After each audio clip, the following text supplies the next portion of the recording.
and at this time it is my great honor and privilege to be able to introduce our keynote speaker for this evening.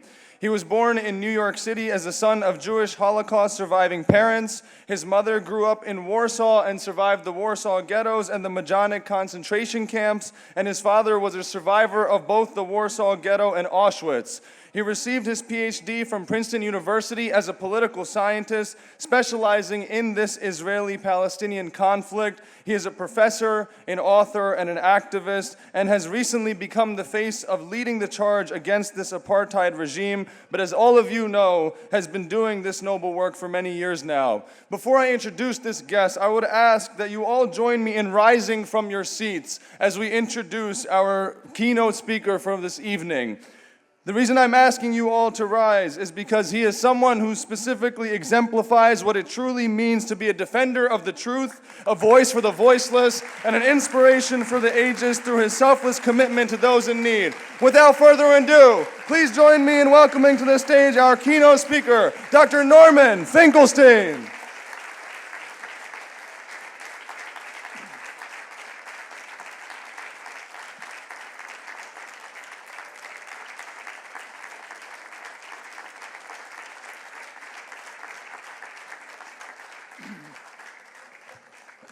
Well, thank you for having me.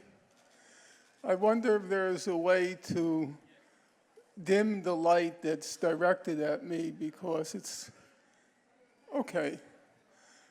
Is there any reason why we just can't have the lights in the room lit up and I talk to you and I'm able to make eye contact with you? If it's because you're Yeah, thank you.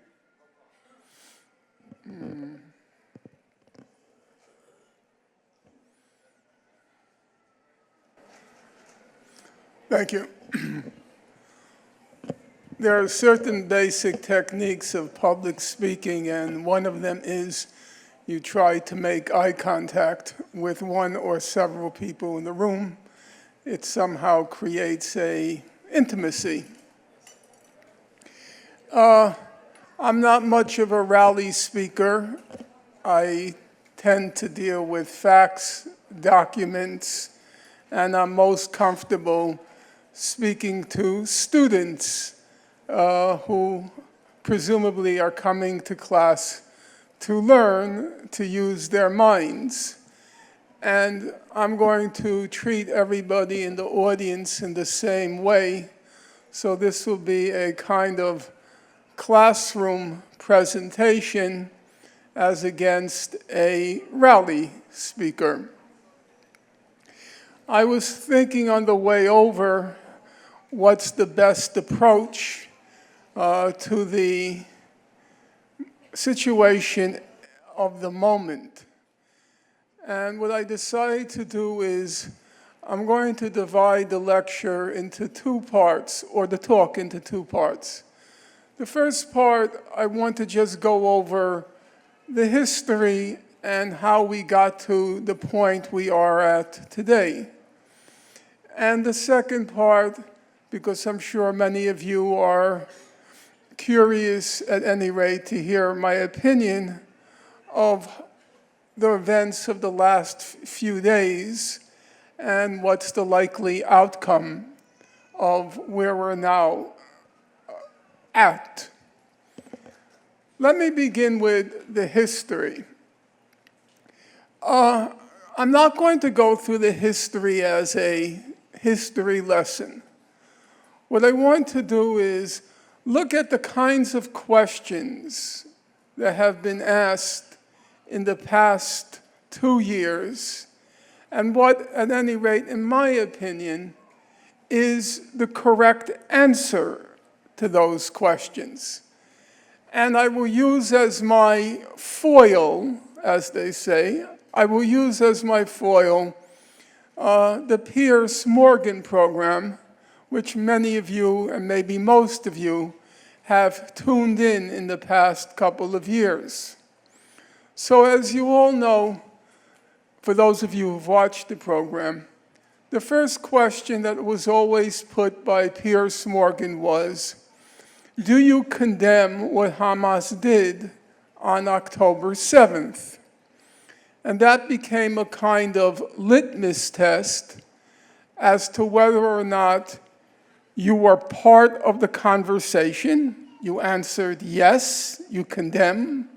Some people condemned emphatically, wholeheartedly. And those who refused to condemn, were outside civilized conversation. I have to confess that I do not believe that was a simple question. It was a real quandary, a perplexity. It was a question you had to wrestle with. And I will tell you how I understood the question and how I understood the correct answer. The first thing, which is the most obvious, and of which all of you know, events in Gaza did not begin on October 7th. There is a long, let's call it a prehistory. The prehistory begins, you can begin wherever you like. I think a logical place to begin is 1948, when Gaza becomes a distinct entity. Now, about 300,000 Palestinians were expelled from Israel. Altogether, 750,000 Palestinians were expelled, but 300,000 of those 750,000, they ended up in Gaza. And that, I think, is the point of departure of any rational understanding of the situation there. Namely, 80% of the people in Gaza from October 7th forward, 80% of them are refugees or descendants of refugees. It's overwhelmingly a refugee population. It's also in half, fully half, it's a child population under 18 years of age.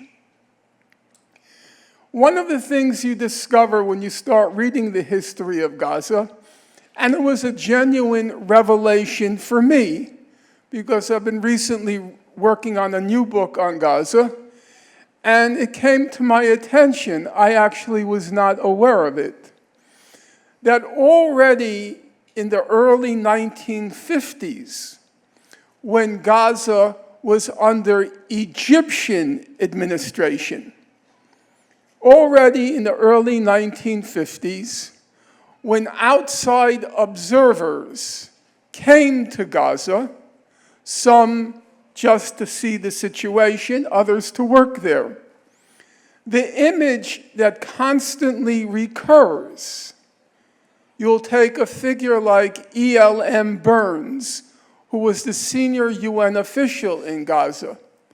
How does he describe Gaza? He describes Gaza as a huge concentration camp. Bear in mind, I'm talking from the very beginning, the 1950s, under Egyptian rule, Gaza is already being described as a huge concentration camp. Most of the people in this room will remember Senator Al Gore, who ran for president in the year 2000. Al Gore's father was also a senator.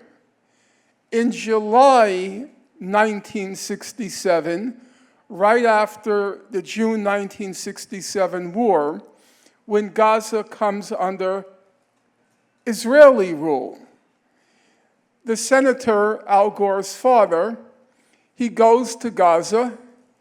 He then comes to speak before the Congress, our Congress, on what he saw. What did he see? He said Gaza is a huge concentration camp on the sand. That was Senator Gore. If you fast forward to 2002, a senior Israeli sociologist at the Hebrew University in Jerusalem, his name was Baruch Kimmerling. He writes a little book. In passing, he discusses Gaza. How does he describe Gaza? Quote, "The biggest concentration camp ever to exist." 2004, the head of Israel's National Security Council.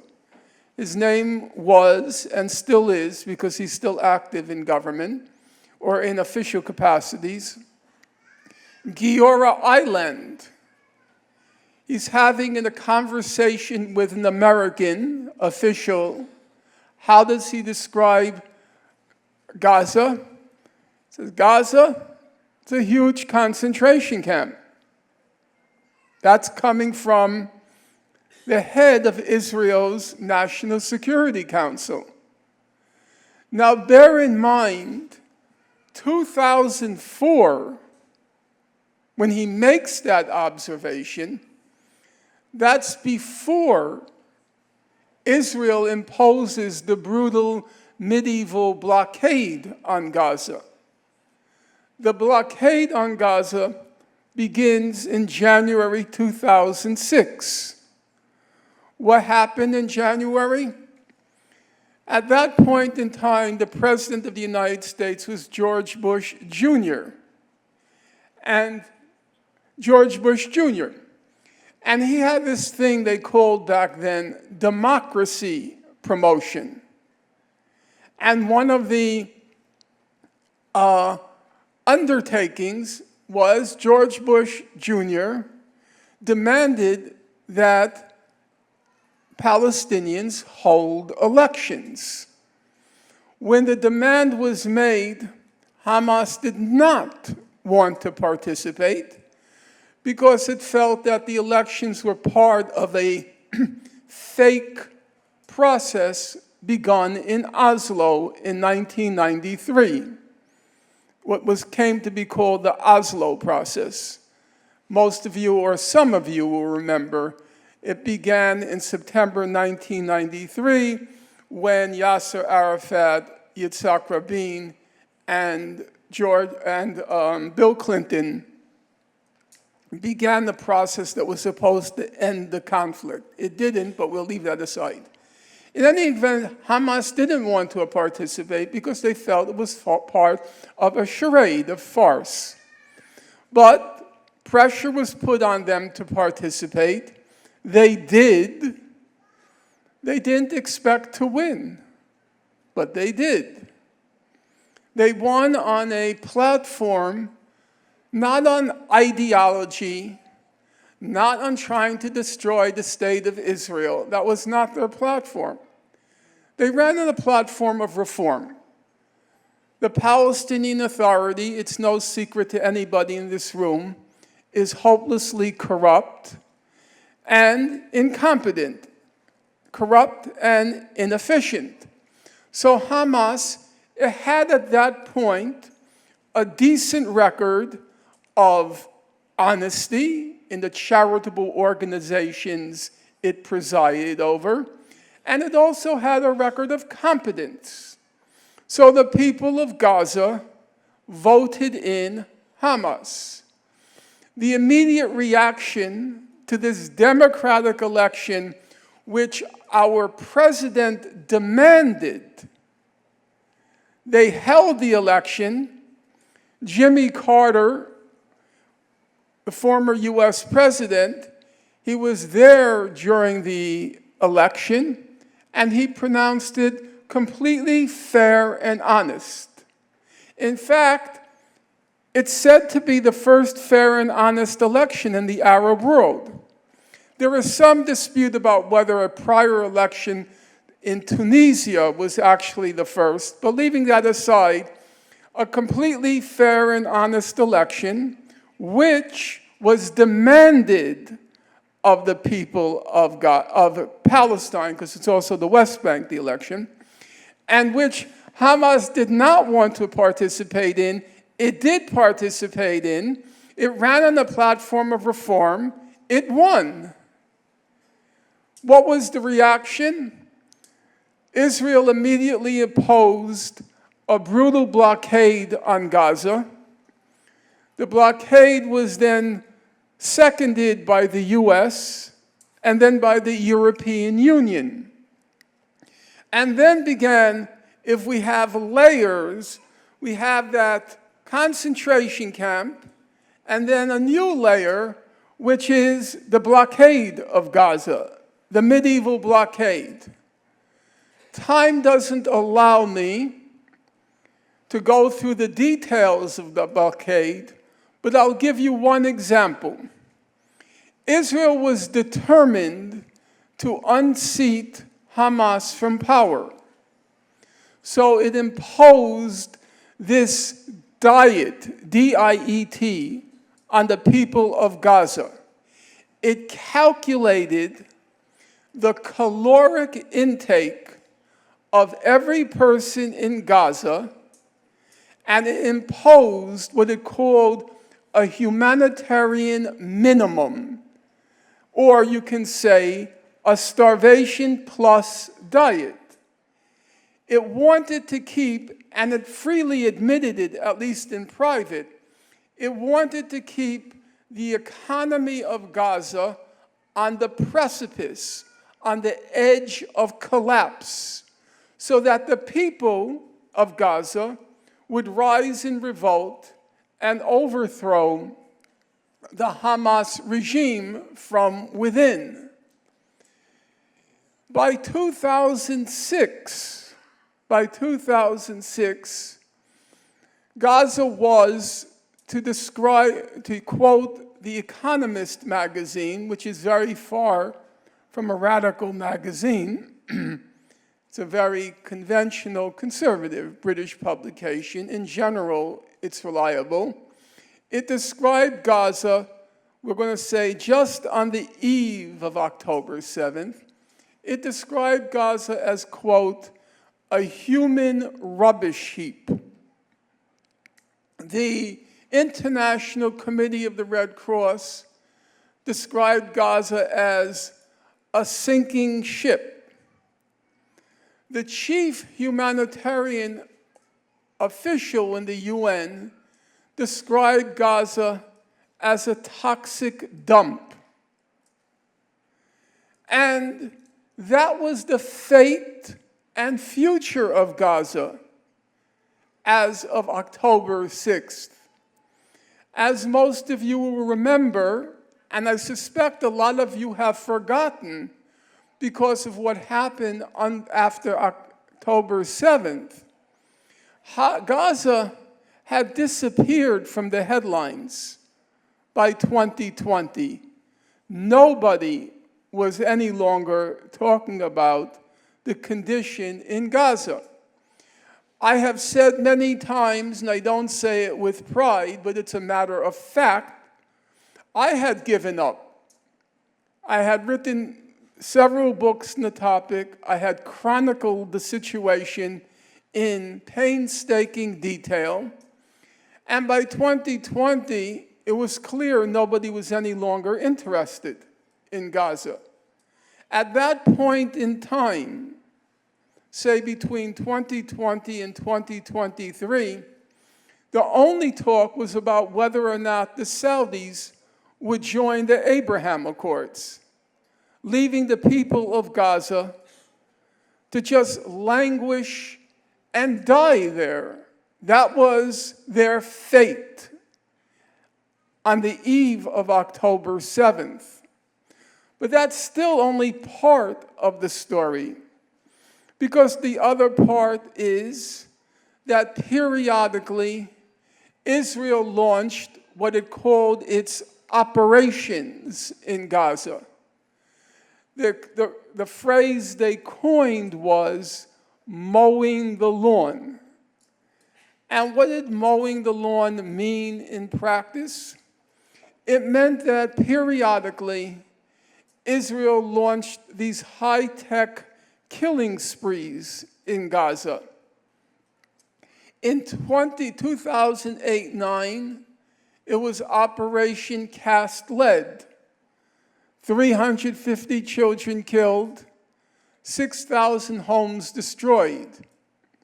In 2014, it was Operation Protective Edge. 550 children killed, 18,000 homes destroyed. And each of those operations, they did garner huge international headlines and indignation at what Israel had done. So you have the concentration camp-like conditions, you have the medieval siege, you have the periodic killing sprees in Gaza. As I said, it was described as a human rubbish heap.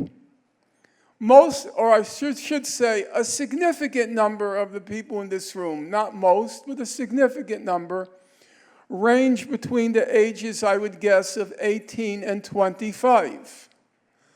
Among that age cohort, which also made up the age cohort of the young people who burst the gates of Gaza on October 7th, they were 60% were unemployed. All they had to look forward to in each morning was to pace the perimeter of this tiny parcel of land, 26 miles long, the size of a marathon, by 5 miles wide. That was their fate and future till their last breath. So, when you fill in that background, the question of, do you condemn what Hamas did on October 7th becomes rather more complicated. If you were to ask for an analogy, I believe the closest analogy is in our own country, but also throughout the Western Hemisphere, there were slave revolts which were quite bloody. If you take the most famous of the slave revolts in the U.S., it was called the Nat Turner Rebellion. It occurs in 1831, 30 years before the Civil War. And Nat Turner, it's known, he gives the order to his Confederates. He gives the order was, quote, kill all white people. That was his order. Kill all white people. And that's just what they did. They went around killing men, smashing the skulls of women, smashing the skulls of children. That's what the Nat Turner Rebellion looked like in practice. But there's a question. The question is, do you condemn Nat Turner? And in our own country's history, at the beginning, at the time of the Nat Turner Rebellion, the answer was almost universally yes. There was one group of Americans who refused to condemn Nat Turner. They were called the abolitionists because they wanted to abolish, to end slavery. And when they were asked the question, do you condemn Nat Turner? Their answer was, We told you so. We warned you. They're speaking to white Americans. We warned you that if you treat people this way, if you degrade them, you humiliate them, you whip them, you torture them, if you treat people this way, don't be surprised by the Nat Turner Rebellion. They acknowledged horrible things happened during Nat Turner's rebellion. They acknowledged that. But they refused to condemn Nat Turner for a simple reason. The reason was he was born into a degraded, humiliating condition. In fact, he was a very smart guy. There was an agreement among blacks and whites. Nat Turner, very smart guy. It was said of him, where did his anger come from? Why would you give an order, kill all white people? And one historian, he says, there was this huge chasm, that means like an abyss, a divide, between what Nat Turner aspired to be, and with his natural-born gifts, he had very large aspirations, between what he aspired to be and what realistically he could hope to be. That is, a slave, born into slavery, living in slavery, and dying a slave. His entire earthly existence squandered in that condition over which he had no control. And that, in my opinion, can be said exactly about the young men who burst the gates of Gaza on October 7th. And in the face of that fact, I find it very difficult, as I said when I was on the Piers Morgan program the first few months, I said I won't condemn. I am willing to acknowledge horrible things happened on October 7th. I am not going to dispute that. I have studied the record carefully, and I do think the order was not given to kill all Jews, but there was an order to target civilians. I don't believe there's any, at this point, I do not believe that's a disputable question. The issue is not what happened, but trying to make sense of what happened. And I think one can legitimately condemn what happened, but not condemn the people of Gaza who breached the gate that day, any more than I believe anyone in this room would find it morally acceptable to condemn a slave who goes into revolt. Now, there's still a second question. Okay, you could say the conditions were intolerable. The international community had abandoned the people of Gaza. You can say all those things, but why target civilians? Didn't Hamas have other options? And here I believe the answer is twofold. Without going into the details, though I'm happy to if somebody wants to pose the question, the details are the following. The general picture is the following. Number one, Hamas tried diplomacy. That's a fact. Once Hamas got into power in 2006, It was sending out messages that it was prepared to compromise with Israel, either in an agreement or what you know better than myself, in a hudna, a long-term ceasefire lasting 20, 30 years. They had made those proposals. They were all rejected. It's not as if Hamas limited itself to its charter and demanded the destruction of Israel. Whether you agree with that or not, it's beside the point. Hamas made clear it was prepared to compromise on the political question. It got nowhere. Nobody would listen. Hamas then tried, I know some people will laugh, but as the British proverb says, facts are stubborn things. Hamas tried international law.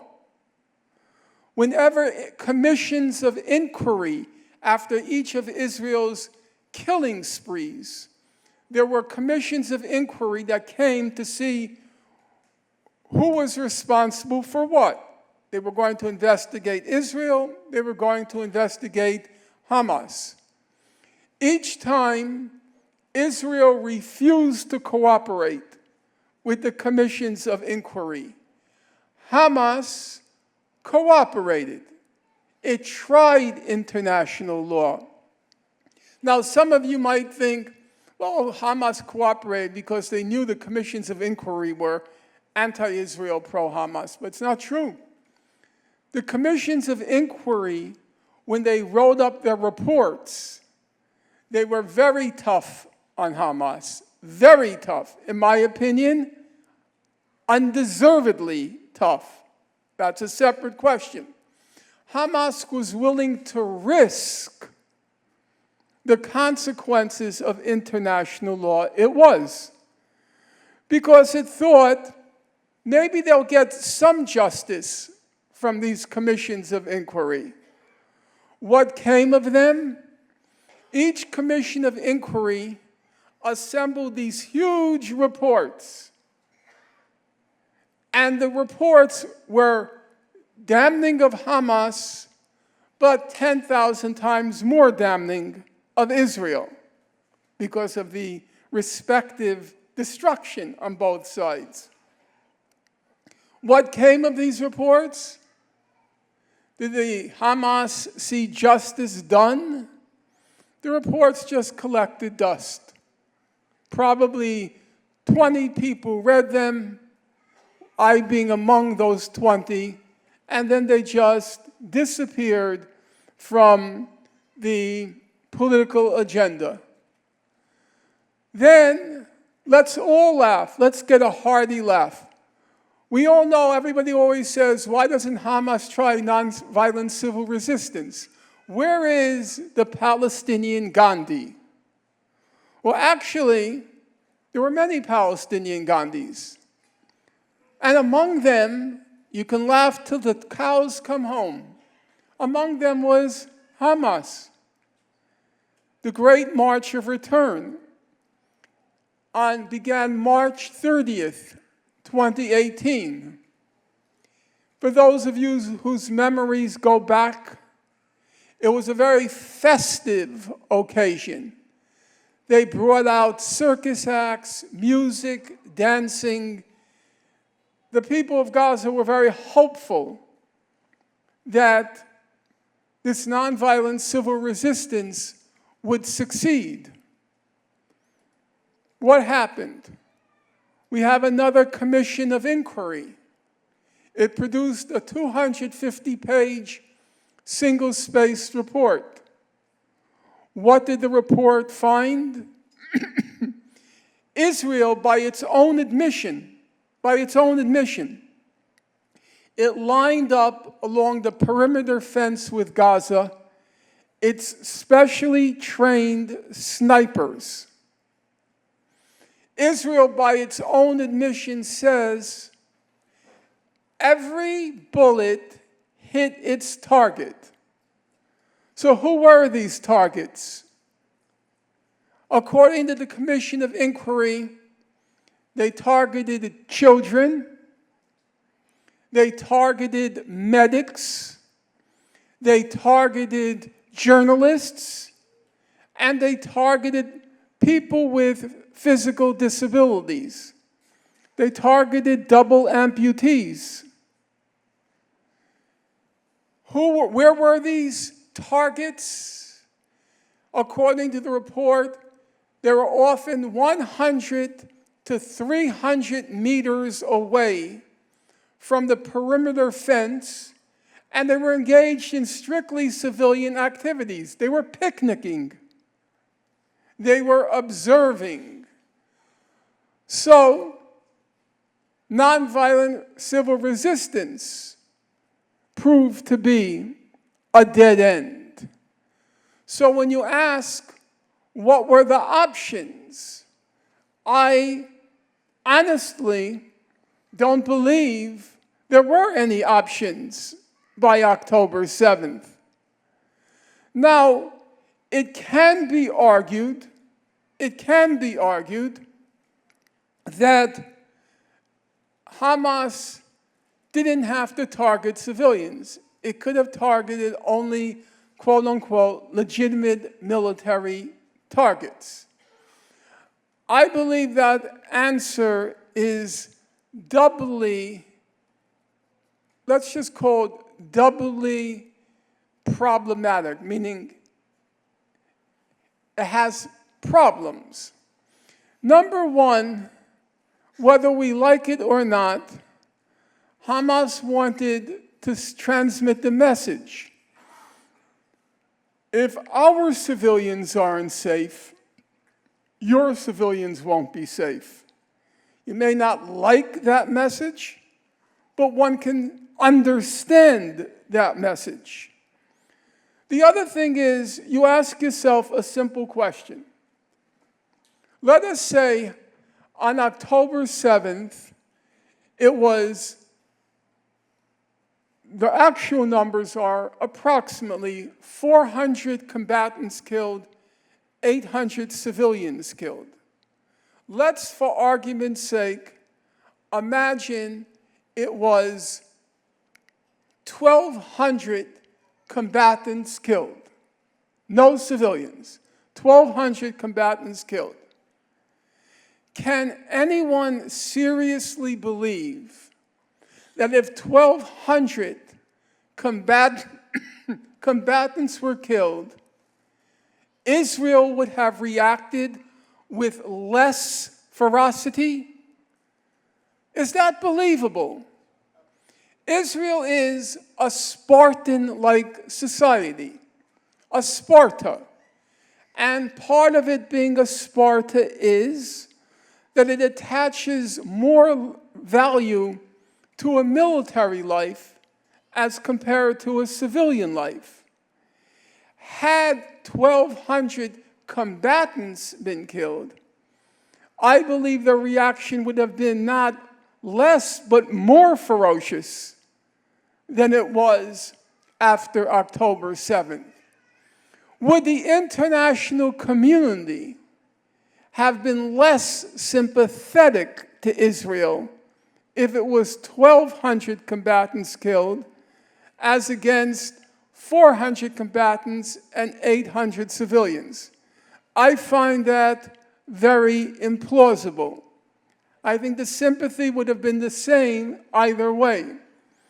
So, if you factor in all of those considerations, I don't believe Hamas had any real options by October 7th, except to languish and die in a concentration camp. That was their only, so to speak, live option at that point. Now, the next question that Piers Morgan would ask once he tired of the question, do you condemn what Hamas did on October 7th? The next question became, But don't you believe Israel had the right to self-defense? And that, too, was not an easy question to answer. And I will just try to answer it in two ways. Number one, and I recognize there are some tiny children here, even though he is a fifth grader already, so I'll be careful in my language. Imagine a battered woman. She's married to a husband who repeatedly batters her. Let's say he batters her for 20 years. She screams, she yells, she's in torment, she's in agony, she's hoping and praying that the neighbors will hear her and do something. Well, the neighbors are aware of what's happening in that home, but they do nothing.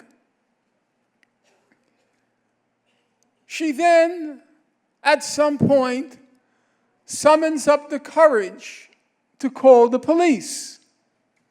The police come, they investigate, like those commissions of inquiry that went to Gaza. They investigate, they find that what she's saying is true, they write up a report, they give the report to the district attorney. The district attorney takes the report and just puts it in a drawer to collect dust, like all those UN reports. At some point, one day, she decides no more. Her husband approaches her, ready again to batter her. She takes out or reaches for the kitchen knife. She stabs him once, twice, thrice, 3 times. He then reaches for his pistol and he kills her. Now, in our current state of law, if he went to court, or if he was taken to court, prosecuted, he would be acquitted on the grounds of self-defense. But you have to ask yourself the question, did he have a moral right to kill that woman after tormenting her, torturing her for 20 years?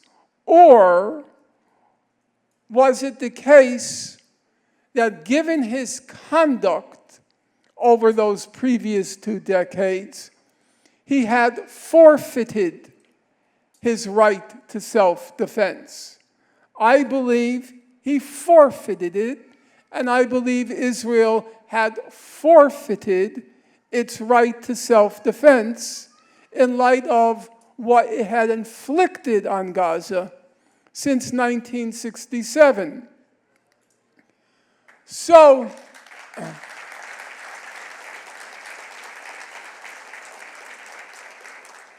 but there's a second part to that answer.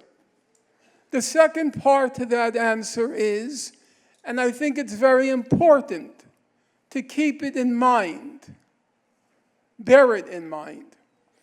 Israel did not exercise a right to self-defense after October 7th. That is not what they have been doing the past 2 years. It is not self-defense. Israel, on October 7th, realized there is a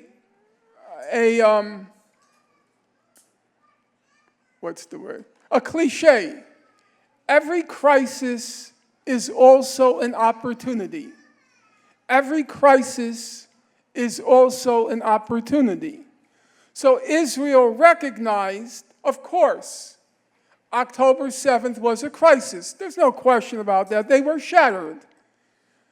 1,200 corpses in one day is a large number. So, we're not going to dispute that. But also, and in addition, it was an opportunity. It was the opportunity that they had been waiting for since 1967. The opportunity to once and for all solve the Gaza question. It was the opportunity for the Gaza solution, the solution to Gaza. And that was the essence of what's unfolded in the last 2 years. It is not a war of self-defense. It's a genocide. Those two things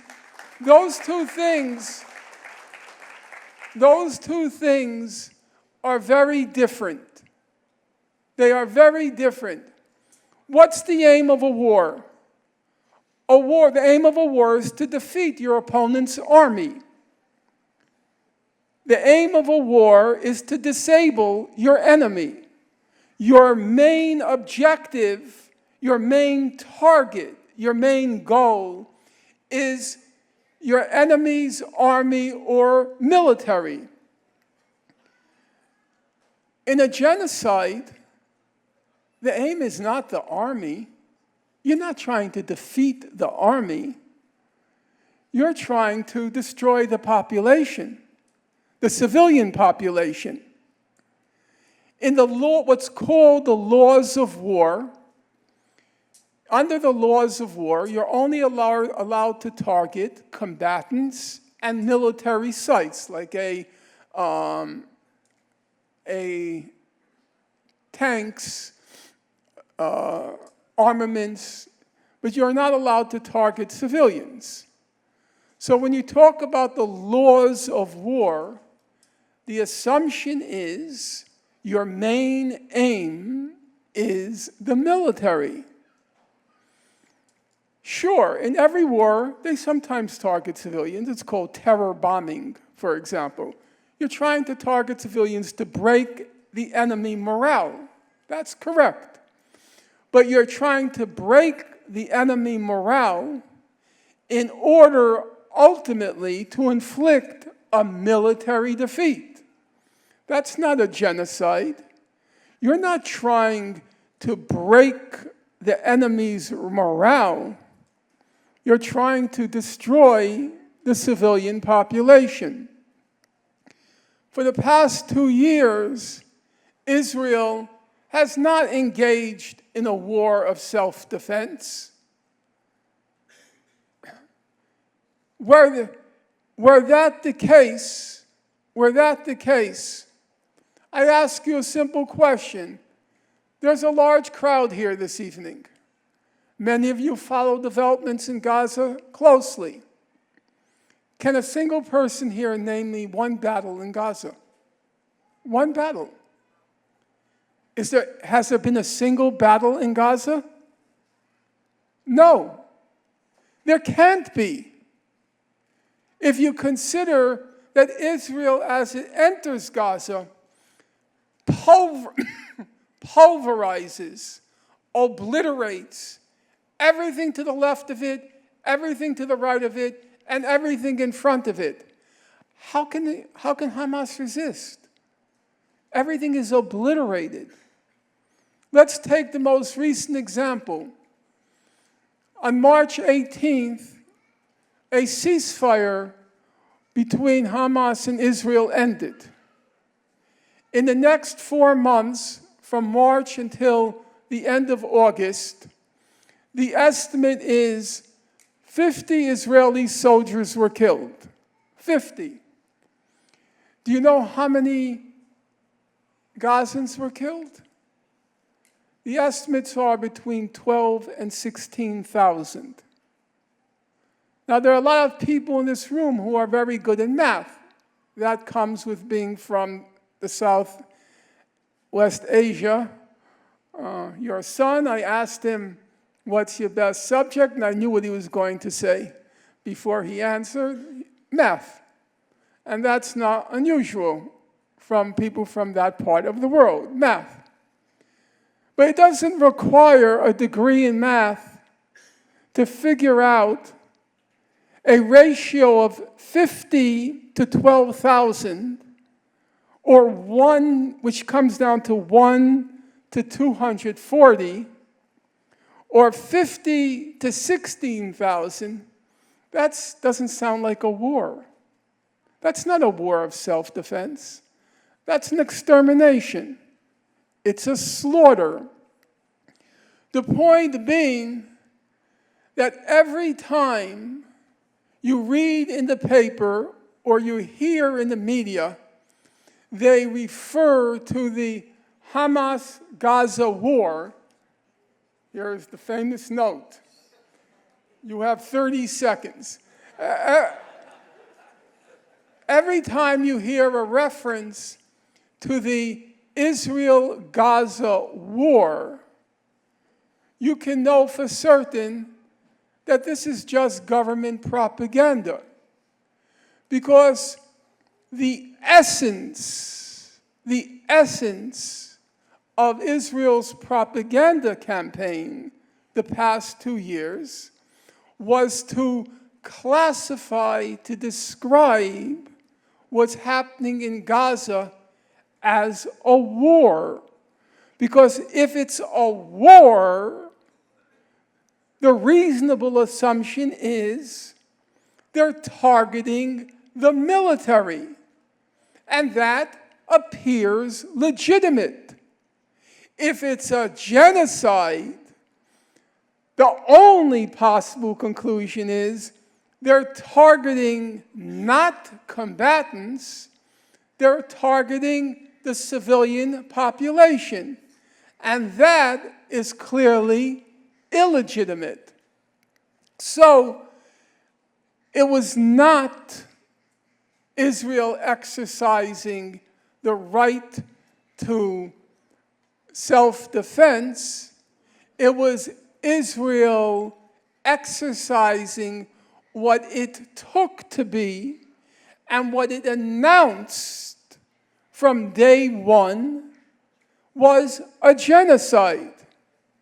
Now, when Israel made all of those statements in the first week, most of you will remember them, it was Prime Minister Netanyahu saying, remember what Amalek did to you, which was a urging to commit genocide, or it was President Herzog saying there are no civilians in Gaza, everybody is Hamas, or it was the then Defense Minister Gallon saying we're not going to let any food, water, fuel, or electricity in Gaza, which is obviously a recipe for genocide if you're preventing any of that from entering Gaza. So the argument was, well, you have to understand they were traumatized, meaning the Israelis. They were shocked. They were speaking in the spur of the moment. But you know what? Do you know what's the most striking thing when you look back 2 years later? The most striking thing is everything they said in that week after October 7th, everything they said was exactly what they did.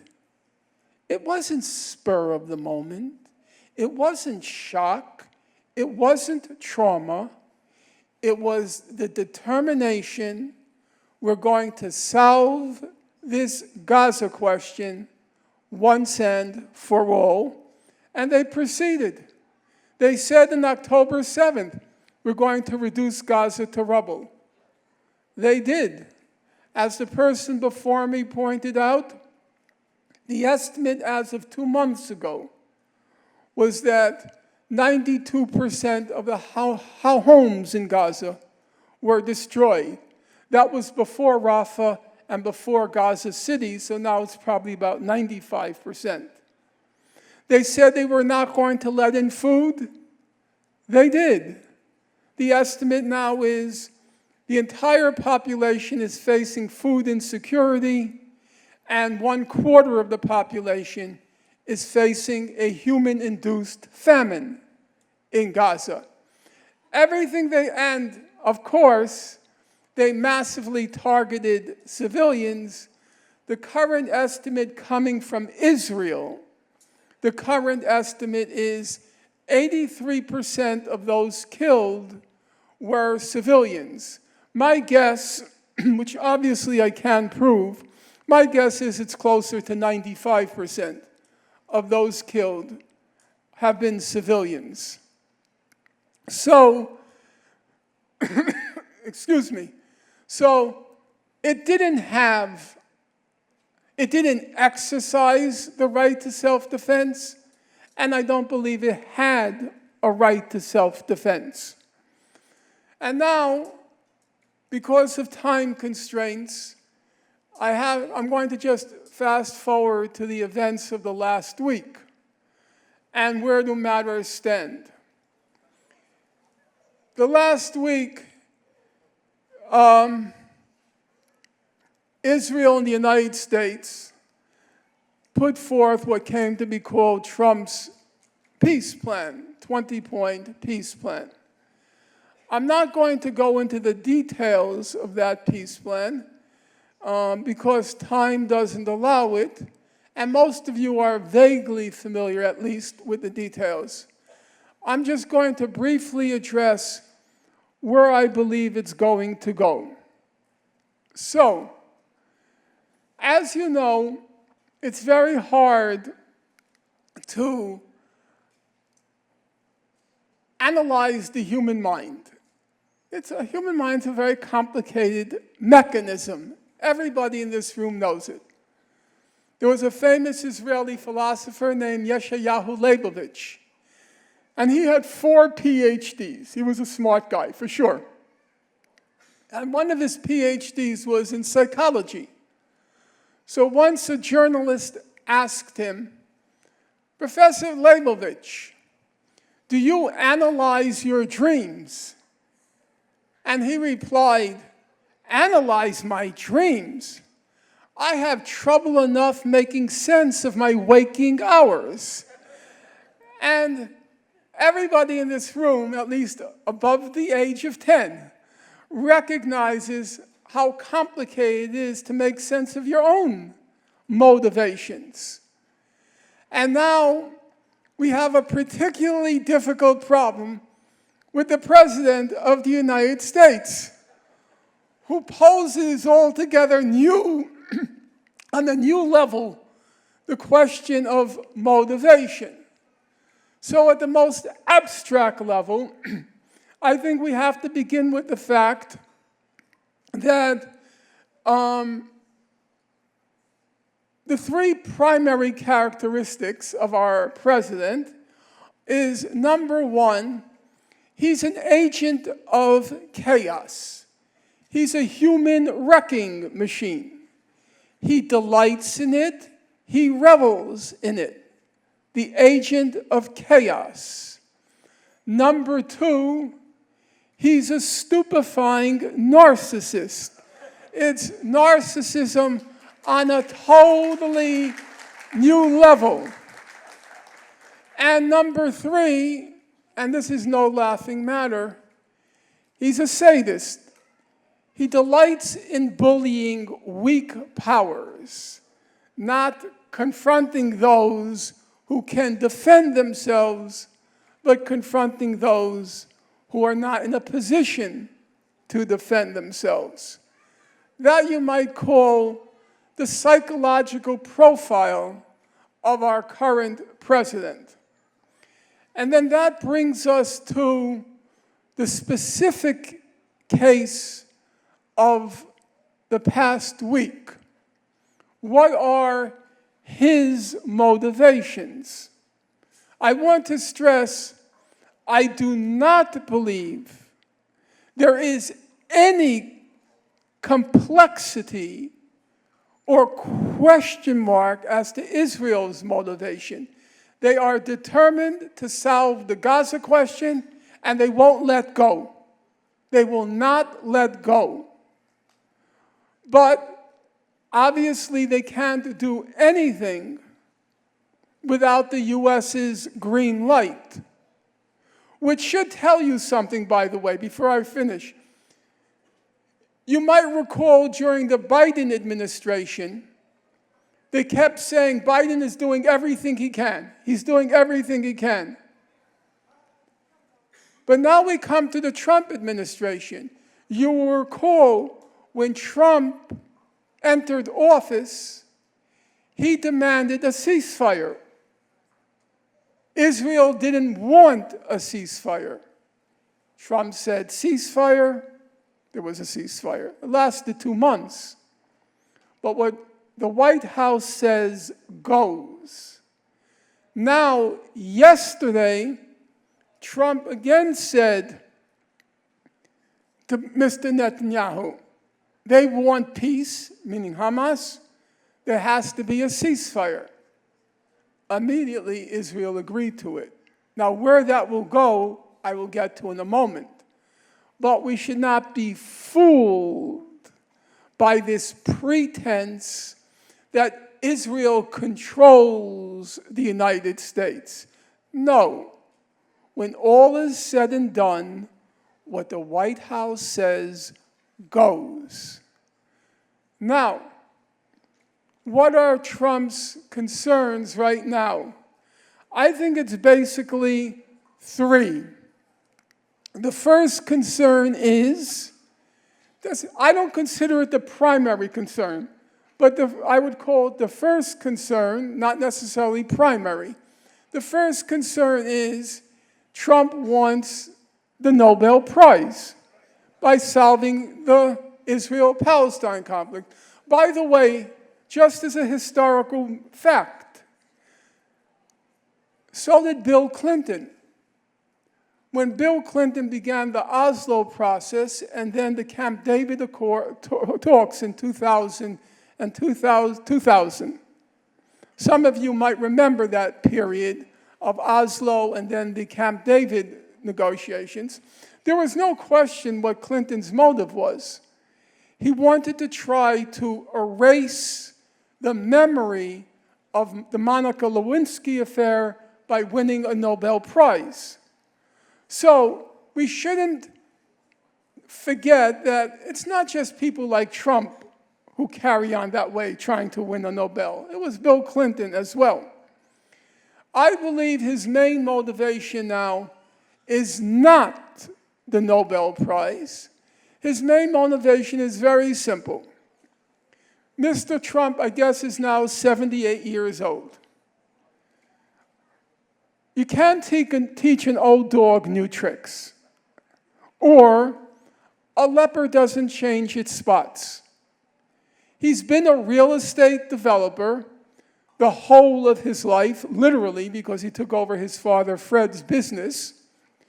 And as all of you in the room know, the Saudis and other places in the Gulf, there's a real possibility of a real estate bonanza there, because the Saudis are saying they're going to carry out this huge modernization program, hundreds of billions, probably trillions of dollars. And for Mr. Trump, that's an irresistible temptation to be part of that real estate bonanza. But he knows that the Saudis and the others can't proceed on the path of normalization with the U.S. unless this Gaza genocide thing is solved.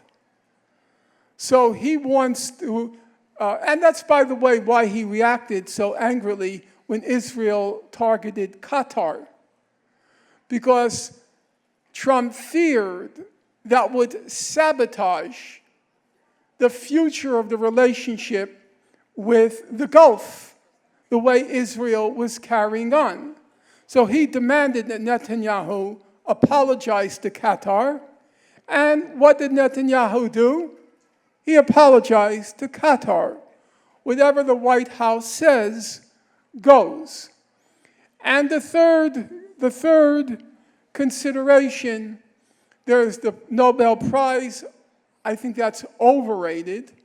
There is the real estate prospects in the Gulf. I think that's underrated in public discourse. And the third is his donors.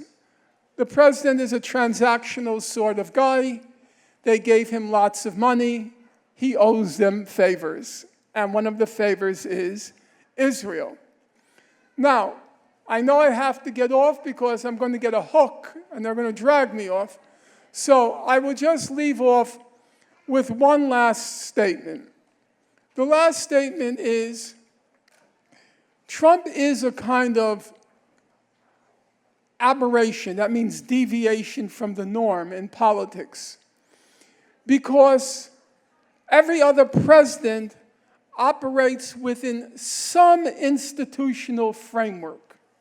At least broadly, you can predict where they will go, what they will decide. There's a framework. Trump, there's no framework. There is just an ego. And you cannot predict. One day he says to the head of state of Ukraine, Mr. Zelensky, he says, you don't have the cards. You don't have the cards. You have to quit. You have to give up. The next day he says to Mr. Zelensky, I think you can win. Does he base this on any intelligence reports? No, he doesn't read intelligence briefings. Does he base it on any data, information whatsoever? No. It's all just a whim. And you cannot predict the whim of this human wrecking machine, this wrecking ball.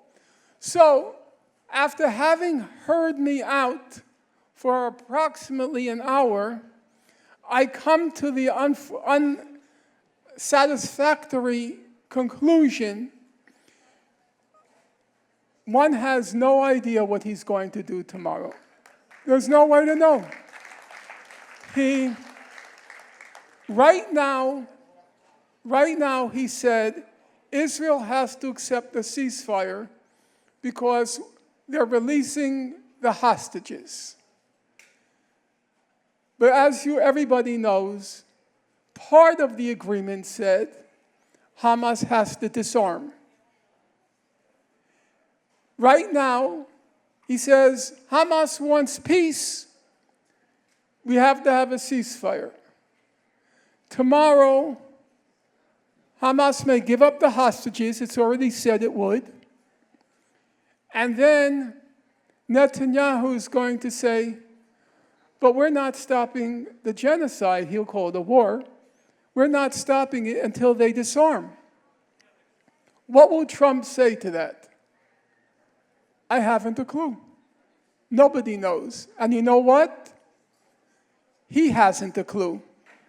It depends on what mood he wakes up in the morning. Thank you.